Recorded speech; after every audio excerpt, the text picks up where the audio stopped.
लोकसभा निवडणुकीत अब की बार 400 पार ही घोषणा प्रत्यक्षात आणण्यासाठी भारतीय जनता पार्टीने प्रत्येक बूथवर 370 मते वाढवण्याचा निर्धार केला आहे, अशी माहिती भारतीय जनता पार्टीचे भाजपचे लोकसभा निवडणूक प्रमुख विक्रम देशमुख यांनी बुधवारी पत्रकार परिषदेत दिली.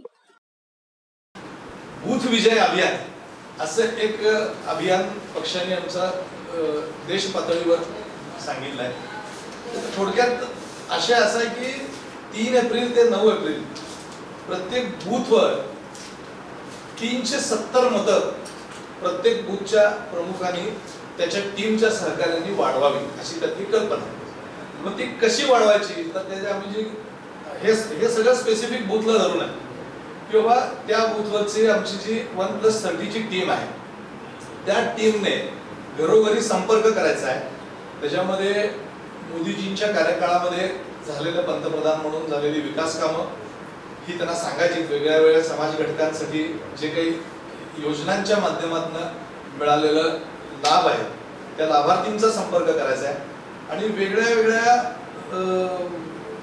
महिला युवक असे काही एक वेगळ्या स्तरातल्या लोकांना स्पेसिफिक बैठका करायच्या आणि त्या माध्यमामधून हा 6 दिवसांचा आमचा उपक्रम आहे की ज्या योगे वेगळ्या वेगळ्या स्तरामधले अगदी अक्षरशः चाळणी म्हणजे आमचे जे 50 प्रमुख आहेत त्यांना रोज आम्ही त्याचा अहवाल विचारला जाणार आहे.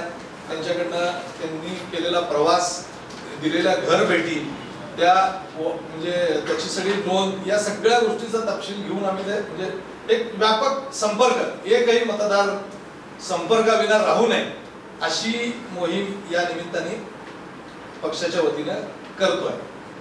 या लोकसभा क्षेत्रात साधारणपणे 19,72,528 मतदार आहेत आणि 1950 बूथ आहेत आणि प्रत्येक बूथ मागे म्हणजे 3 बूथ मागे एक आमचं सुपर वॉरियर अशी आम्ही रचना लावली आणि अशा 770 सुपर वॉरियर्सच्या मॉनिटरिंग खाली या आठवड्यामधला हा सगळा कार्यक्रम घडतोय. आपण बघितलं असेल मागच्या आठवड्यामध्ये एक मंगळवेढ्याचा अपवाद वगळता सगळ्या विधानसभांमध्ये आमचे बूथ संमेलन झाले आणि ती संमेलन म्हणजे पॉलिटिकल संमेलन नव्हतं. म्हणजे त्या बूथचा प्रमुख, त्या बूथचा वॉरियर अशी ती संमेलन होती स्पेसिफिक. म्हणजे एक जरी अनुपस्थित होता तर त्याची लगेच दखल घेऊन दुसऱ्या दिवशी आमचे त्या विभागातले मंडल अध्यक्ष आणि निवडणूक प्रमुख विधानसभेचे हे लगेच त्याच्या घरी पोहोचून त्याची दखल घेणे, एवढं चांगल्या पद्धतीने हा सगळा उपक्रम आम्ही हाताळतोय.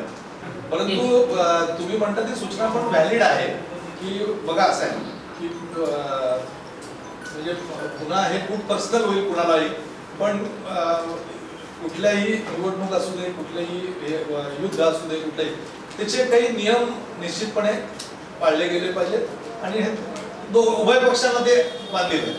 म्हणजे एकाने बोललं की दुसरा त्याला उत्तर देणं हे तुम्ही म्हणता तसं ऍक्शनला रिएक्शन असं हे नाही. मला काय म्हणायचं समोरच्याला तुम्ही आवडू शकत नाही पण तुमच्या उमेदवाराला तुम्ही आवडू शकता ना. नाही, आम्हाला तुम्हाला फरक दिसला असेल ना, तुम्हाला फरक दिसला असेल निश्चितपणे. नाही दिसला म्हणून त्याने प्रश्न विचारला. कालचंच भाषण ऐकून विचारलं. बोला असं काही नाही. कधी कधी काय होतं, कंपल्शन होतं एखाद्याने. आता तुम्ही एखादा प्रश्न विचारला तर मला उत्तर देणं भाग पडतं. मी उत्तर नाही, ऐका ना, मी उत्तर नाही दिलो तर माझ्या सायलेन्सचा अर्थ तुम्हीच परत वेगळा छापता. त्यामुळे कधी कधी असं होतं किंवा ठीक आहे, पण तुमची ही सूचना देखील आपण लक्षात घ्या. हा एक्झॅक्ट माझाही मुद्दा तोच आहे. म्हणून मी समप तेच करायला लागलोय की बघा असं आहे की निवडणुकीचा मुद्दा काय असावा तर क्षमता आणि विकासाची विजन या मुद्द्यावर ते असावं.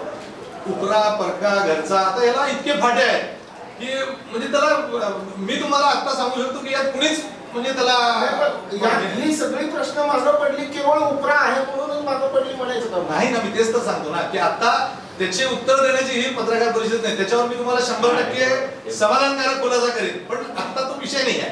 पण असं होतं की एकाने उपस्थित केलं की त्याला उत्तर देणं क्रमप्राप्त ठरल्यामुळे मग ते त्या एकूण म्हणजे काय म्हणतात त्याला निवडणुकीचा टोन दुसरीकडे जातो. तो जाऊ द्यायला नाही पाहिजे हे अभिजींचं म्हणणं आहे किंवा ते आदर्शवादाने व्हायला पाहिजे, पण ते फक्त आम्हाला सांगून उपयोग नाही असं माझं म्हणणं आहे.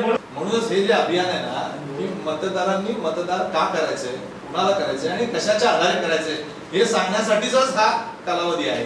आता जे मी आपल्याला सांगितलं ना किंवा केवळ आणि बघा अभिजी मला माफ करा पण आम्ही केवळ आणि केवळ विकास कामं केलेली कामं लाभार्थी याच्या भोवतीच कामाचं सगळं आहे.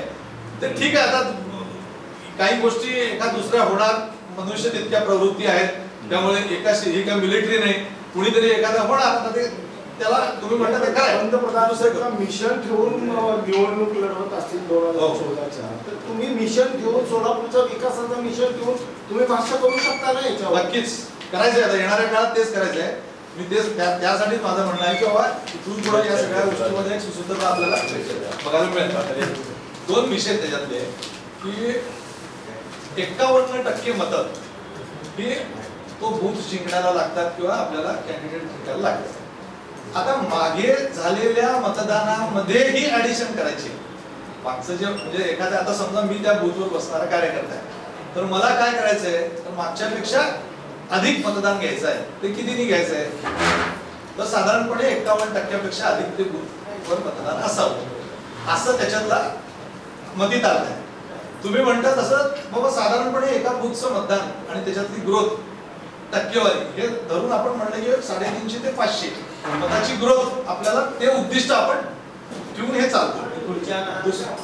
दुसरा मुद्दा तुम्ही त्याला जोडून जे विचारता ते असं आहे की हा प्रयत्न आहे. शेवटी मतदार राजा आहे. आपण सगळ्यांनी मिळून त्यांना मतदानाला प्रवृत्त करणं हे आपल्या हातात आहे.